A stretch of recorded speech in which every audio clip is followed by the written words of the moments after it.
It was the great spectacle we'd all been waiting for, and thankfully the weather didn't ruin it. Thousands of people across the region stopped what they were doing for a few moments this morning to stand and watch in awe the solar eclipse. Our science correspondent David Gregory Humar was among them. It was an amazing sight, wasn't it, David? It was indeed, Nick. As you said, people all across the Midlands stopped to watching it. They were watching it on this restaurant terrace in central Birmingham, and looking at the cloud now, they had a pretty lucky escape to see it at all. They were watching it in company car parks, in school playgrounds, and Joanne Rittall was watching it with a group of astronomers on a Shropshire hillside. Early morning, and there's a buzz in this usually quiet spot of Shropshire. Astronomers preparing for the partial eclipse. Onlookers gathering on Lith Hill and the most beautiful sunshine. I'm taking the astronomical video camera, putting that into the eyepiece ready. Pete Williamson is a solar astronomer. He went to France to see the full eclipse in 1999. As the moon started to move today, he was full of optimism. It's looking good, it's looking good. And of course the weather's brilliant now, isn't it? Peacefully and gracefully, the partial eclipse was underway.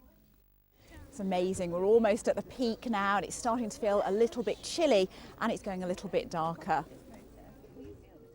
The birds stopped singing and suddenly the middle of a sunny morning felt a bit like a cool summer's evening.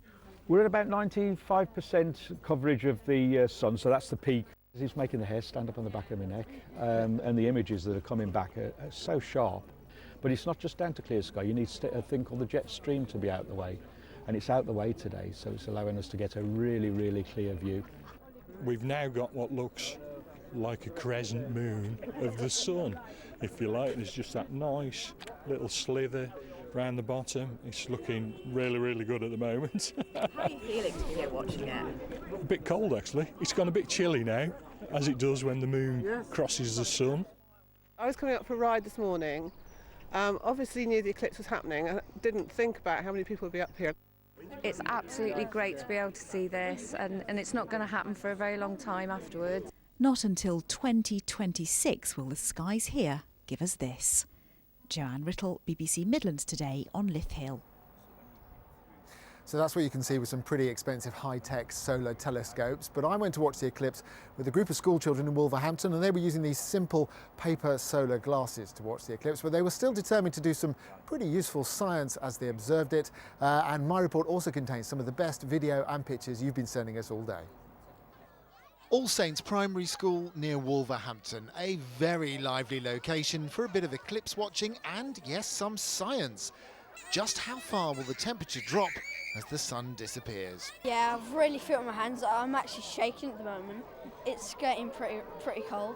I've got that the temperatures are going lower as the moon covers more of the sun, so it's definitely getting much colder. The data we've collected will go to a meteorological website that's collecting data about the solar eclipse temperatures. In the end, the temperature in the playground fell by 1.5 degrees. Well, the last time I watched the eclipse was also in Wolverhampton, and it was a complete cloudy washout. This time has been amazing. And to see it here with a whole new generation of potential young scientists and astronomers inspired by what they've seen has been fantastic.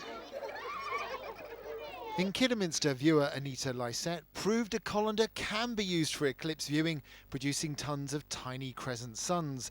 And Morton Hall School in Oswestry turned the cameras on the school, not the sun, so you can see the spooky dimming as daylight dipped, as 90% of the sun was covered by the moon.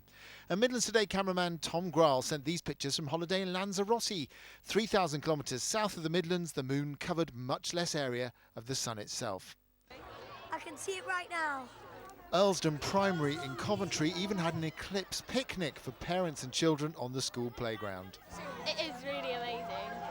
From right across the region, you've sent us your pictures of the eclipse. In Leek, Mark Smith got creative with a clock tower. In Redditch, Marcus Killingworth sent in a solar series showing the movement of the moon from right to left in front of the sun, as did Jess Norton. David Morgan snapped eclipse and a passing bird, while Graham Pete in Armbridge and Jordan Beardsley in Shirley got creative with solar shadows. And then at 20 to 11, the sun and the moon finally went their separate ways, and the first UK eclipse this century came to an end. So as Joanne said in her report, keep these handy for 2026 when that's the next UK total, well, partial eclipse. But if you want to see a total eclipse, well, in 12 months' time, you can go and see one in Borneo, and I believe you can fly from Birmingham Airport. Now, if you want to relive all of today's best pictures, we've put the very best on our Facebook page, and some of them are amazing. And that's at facebook.com/Midlands Today. Back to you, Nick. David, thanks. A mother and two sons from